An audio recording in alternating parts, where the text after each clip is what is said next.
Hello, everybody. I'm Monona Mayor Mary O'Connor. Last summer, we reached out to the Nehemiah Center for Urban Leadership Development to work with us to foster a community dialogue about important issues of implicit bias and equity within the city of Monona. That work has been ongoing for several months now, and we thought it would be good for the community to get to know a little bit more about Nehemiah and what we've been working on with them. Today, we'll be talking with Karen Reese and Harry Hawkins, who are the primary Nehemiah staff we've been working with, to give us a little more insight into what we've been working on and what their process is.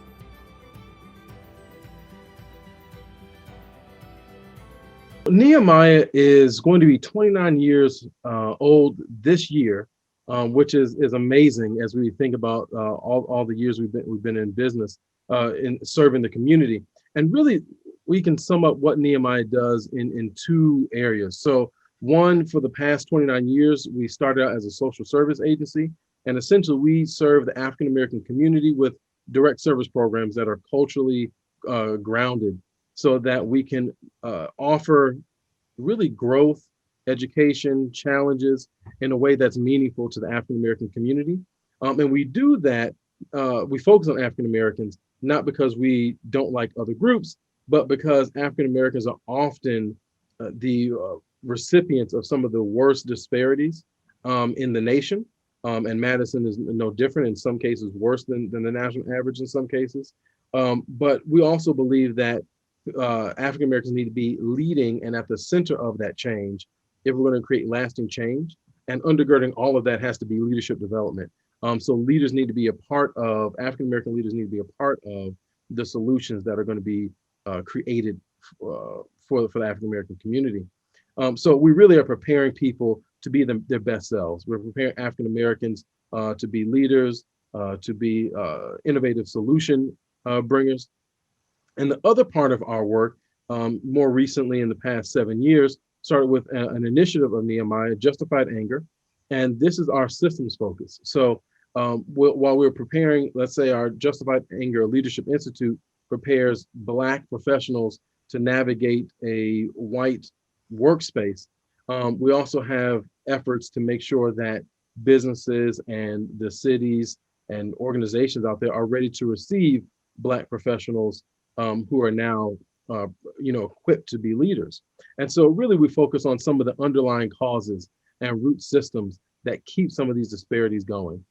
So we do that through creating partnerships, creating strategies, and really taking an innovative approach to some of these issues.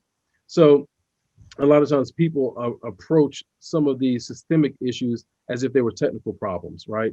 A tire is flat on your car. You replace the tire, balance everything out, you're good to go. The problem is whenever you start talking about social justice issues, these things are complex and adaptive. So when you make a training, let's say you have a training that you do in one area, something else happens, and now somebody has a negative reaction to that training. Well, now you don't have the same problem, you have a different problem. And so you really have to be able to attack or really address those issues from a number of different angles and do so in a very innovative way to create change. So we do direct service for African Americans to empower them, to strengthen the community. And then we'll also do systems change work to make sure that the community is ready to receive those African Americans who are now empowered and ready to exercise their leadership.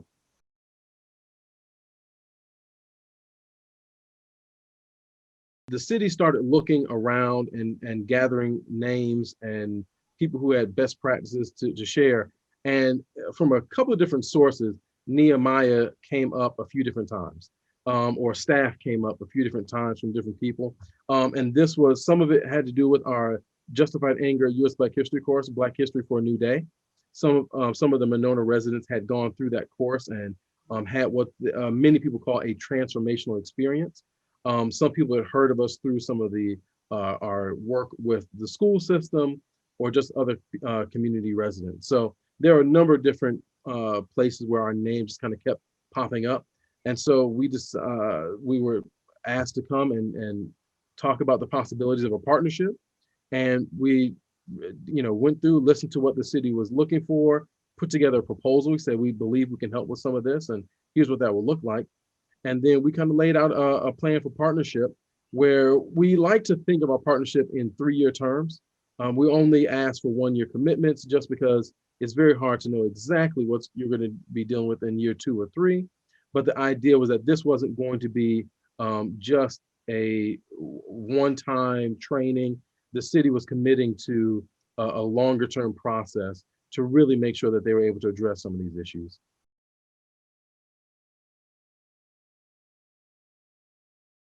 One of the things that we always find important when we do our work is really to make sure that before we jump into any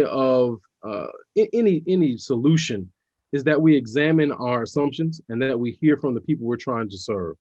And so we started off really with a listening session in October. And so we did that for the community to hear some of what the community was asking for.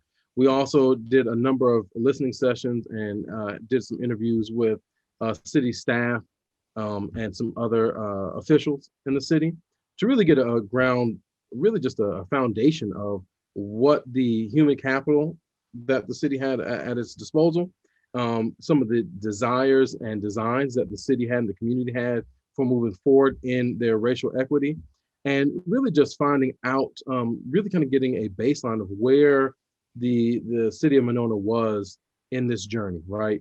You know, where are they? So we have a solid point A to start from. And then that informs our strategies and also helps us tackle some of our implementation strategies and partnerships that we need to create.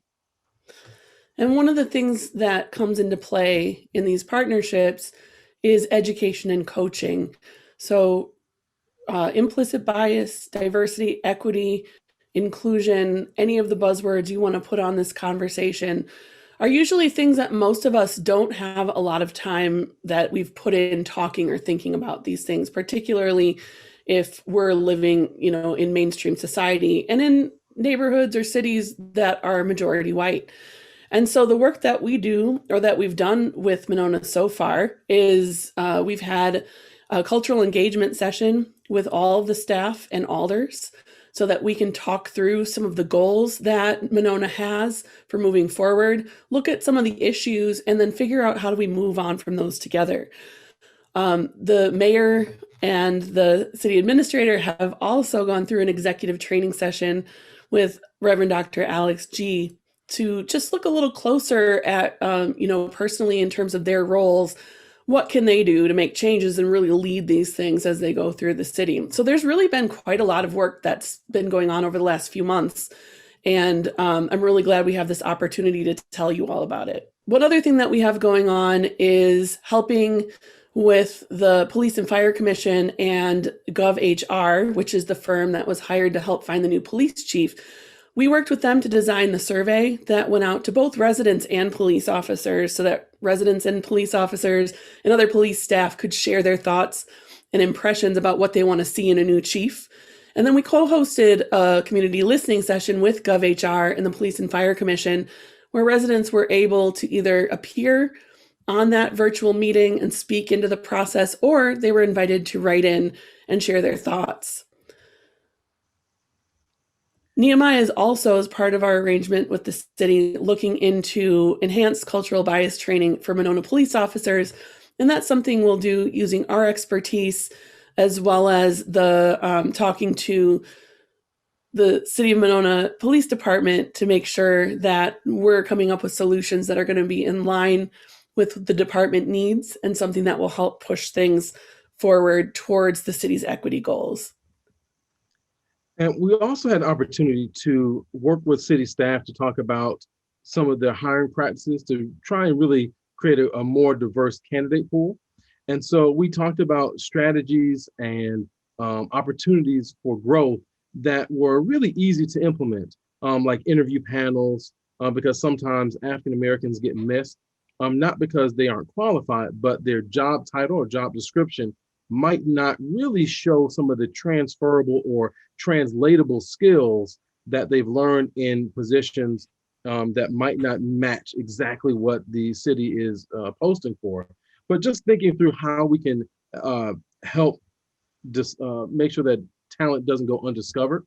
And so we talked about also thinking through job requirements. So if, let's say, a job requires a certain level of education, how many years do you need to work in that same field where you have an equivalent mastery of those talents, right? So if it's a bachelor's degree, if you work 4 to 5 years, 6 years, where's that line? Or, how can we think through what it takes to have something similar to a degree when it comes to work experience?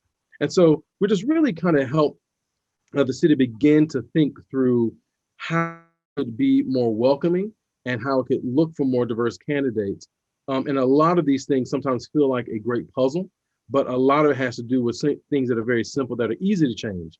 Language in your job ads, actually creating a job advertisement instead of what's popular today and just doing position descriptions. And so a lot of things that were small tweaks to standard practices that would allow the city of Monona to stand out in the crowd and just attract a greater pool of that diverse population that's out there for some of their staff considerations. And one thing that is coming up is the city is in conversations with residents and alders about developing a community group that can really focus on these issues, give feedback to the city, look at policies, and engage in these issues to take them forward. So through Nehemiah's contract, we call that a community action council, but those things will be under development and will evolve in our conversations together as we move forward. So Nehemiah is really looking forward to working not only with the city staff and officials, but also with residents to help move Monona forward and reach the equity goals that it really wants to reach.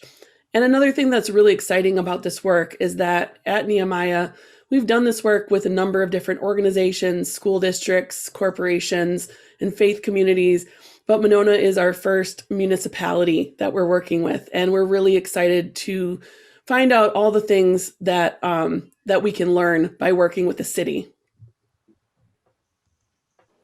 The culture engagement sessions that Karen mentioned, really people may not realize what those are, but essentially what we found is that in this work, one of the first things we need to do is make sure that the leadership is talking about and thinking about these problems from a common ground. So just saying something as easy as equity or justice or fair, like these are words that we all know and understand, but they mean very different things to different people, and in different places or contexts might describe different ideology altogether.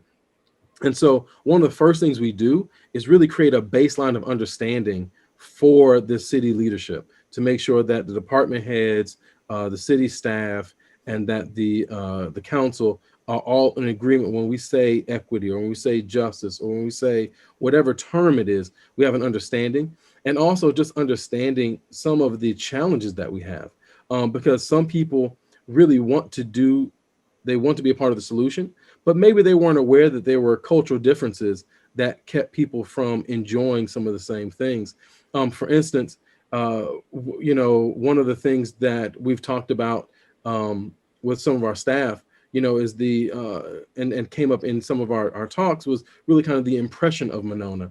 And some of it had to do just with sailboats, right? And something as innocuous as a sailboat, right? Of course, sailboats aren't racist. They aren't necessarily bad, imagery. But what happens is when you see a sailboat and you think, oh man, this is a sailing community. This is a community on the water. That's great if that's what that means to you. But for a Black person, they might think, this is a boating community with white people with money. Maybe they don't want me around, right? You might have a completely different response to that. And just understanding that there might be a different cultural response to something as simple as the image of a sailboat, right? Can really help leaders understand the depth of work that needs to be done, and also some of the differences that maybe they didn't see, because maybe all the people they know love sailboats, right? And so it's not a negative image. And so really it's understanding some of those nuances that can be very difficult to navigate, that those culture engagement sessions are really there to help the leaders prepare and think about this journey in a way that is easier for them to traverse when they have that common language, that common understanding, and then they're able to engage and ask the right questions. Because typically we found that, and the city of Monona is no different, that most people are really great at what they do. And once we kind of open this door of understanding, great understanding, a lot of times they are able to then use their skills and their specialties and skill sets and apply it to this equity journey. And so when that happens, then you begin to see movement, then you begin to see change, and then we start building the foundation for lasting and sustainable change that we're all looking for in a way that everyone can embrace. And so that's really the idea. But that culture engagement session, if people didn't know what that was, that's what those are. That's really for us the start, because if you don't get the leadership involved, if you don't get that buy-in from the leadership, and we believe we have that here in the city of Monona, then you're very likely not to get very far in any effort that you have when you're trying to bring equity and justice.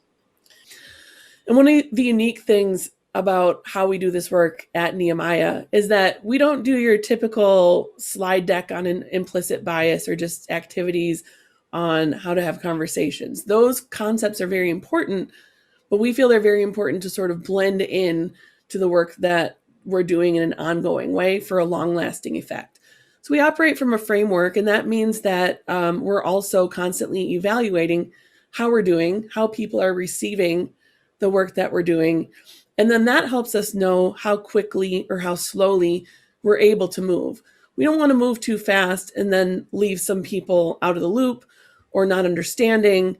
One of the most critical parts of this work is that everyone involved in the process has at least the opportunity to have a similar understanding about how we're moving forward. So when we do work with different groups, we operate from a framework, and then we allow the dynamic evaluation that we do to inform all of our next steps. And the work that we do with Monona is the same. So as we're going, we're constantly assessing and evaluating to make sure that we get the best product with the best approach. Some of the unique factors about working with a municipality mostly include issues related to open meetings requirements and making sure that what the city is doing is transparent to the public, that we're making sure that we're following all the regulations and rules and doing things the right way. That's something we don't have to worry about with other groups, where if we set up a meeting, we set up a meeting time and just have the meeting, and that's fine. But in this case, we really need to be careful about making sure that we're inclusive and transparent about what we're doing. So I'd say that's probably the biggest challenge here. Not that people don't want the public to know, but that it adds an extra layer of complexity when we go to putting things together. Another thing that's challenging about working with the municipality is, again, by way of making sure that the public is informed, means that sometimes there's been movement within city staff by one-on-one discussions that we've had that the public hasn't been aware of right when it's happening. And so there can be an appearance of a lag, whereas if we're working in an organization, that's a much smaller group of people to maintain communication with. And so it's easier for us to move forward. So in this case, the city is working very hard, and this interview is one of the efforts to do that, to make sure that every resident in Monona is aware of what's happening with this contract and making sure that you all understand what's going on and how we're progressing. And I think one other challenge too is one of the things that our work requires is really addressing root causes for issues. And a lot of times those causes are not necessarily owned by one person or one group. They are things that have happened that have started maybe even before our country was a nation. And so a lot of times in identifying some of those challenges, however, we have to be careful, because you don't want someone to take the ownership of something that they didn't really cause or create, but they're having to deal with. And so that can be tricky when you're in a very politicized world, where if you have something, you don't really want something that's intended to be the first step in a transformational process to become political fodder because someone gets blamed for, let's say, something that's not inclusive. That might have nothing to do with the people who are in power now. It might be just how things were set up or something happened years ago. And so some of those things are societal and institutional. And so you want to make sure that you are ascribing the blame, if there's any blame to have, in a place that's reasonable, right? You don't want someone to be uh, you don't want a certain politician or group of politicians to own a problem that is really the society's issue. For two reasons. That's not because we're getting political, because as a 501c3 we are not allowed to. But really, if the blame is with a person, then you can fix the problem just by replacing that person. And that really is counterproductive to our work, because if you have a institutional problem, you have a systemic problem or societal problem, just changing the leader won't fix the problem. Just changing out people in certain positions won't fix the problem if it's deeper than that. And so we have to make sure not only to avoid some of the political rhetoric that right now our nation is so easily dragged into, um, for obvious reasons, but also because really that doesn't help us get to solutions if we think that we can pin these problems on one person, and if we get rid of them, then we're fine. Or if we get rid of this group and start fresh, then we're good. So I think that's also a challenge that you don't necessarily have to deal with other, like let's say a business, for instance. You don't have to worry about some of those other factors that can complicate the work. There's also one benefit that comes from working with the municipality that we don't get in other areas. And it's the good side of that transparency is that it's very easy to find people to support these efforts when you explain what you're doing and how you're doing it.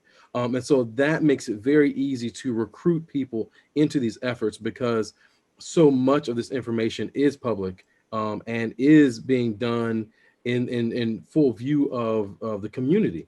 And so because of that, even though it can be difficult at times, the end result is it's very easy to get people excited about the work that's being done, and really get them engaged with the work in a way that's meaningful to them and to the community. So I think that's also a benefit to working with a municipality that we don't get, let's say, with a business who might not have that sort of transparency with their customers or their constituents.